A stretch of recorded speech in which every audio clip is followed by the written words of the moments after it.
কিরে সব কি খবর? কি নিয়ে এত আলোচনা হচ্ছে বুঝু বুঝু করে? কই না না কিছু না তো।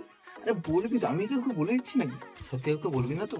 আরে না না, এতটুকু ব্যবস্থা করতে পারিস। আমরা একটা প্ল্যান করছি, ছোট করে খাম্বা। ও আচ্ছা, এই ব্যাপার নেই। চলো আমার জন্য একটা দিলে আর কাউকে কিছু বলবো না। স্প্রাইট। আগেই বুঝেছি তুমি কিছু না কিছু দাম দেখাতে এসছো। ঠিক আছে, স্প্রাইট যাবে যাবে, সাপোর্ট তো একটা পেলাম। তা কি আনছিস? Magic moment.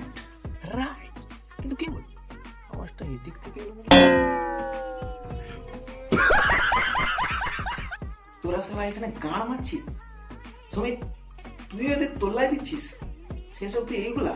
না ম্যাজিক্যাল মোমেন্টের কথা বলছিলাম। কাল একটা ম্যাজিক শো দেখতে যাবো, তার ম্যাজিক্যাল মোমেন্ট গুলো একেবারে পারফেক্ট। তুমি কি শুনতে কি শুনে নিয়েছো? আমি ঠিক শুনেছি, বাকিটা তোর মা রেখে মদের ব্যাপারে আলোচনা করছি। কি হয়েছে? বেঁধে বলো সবটাকে, আমি যাচ্ছি, সবগুলোকে ছাড়া বেটা করবো।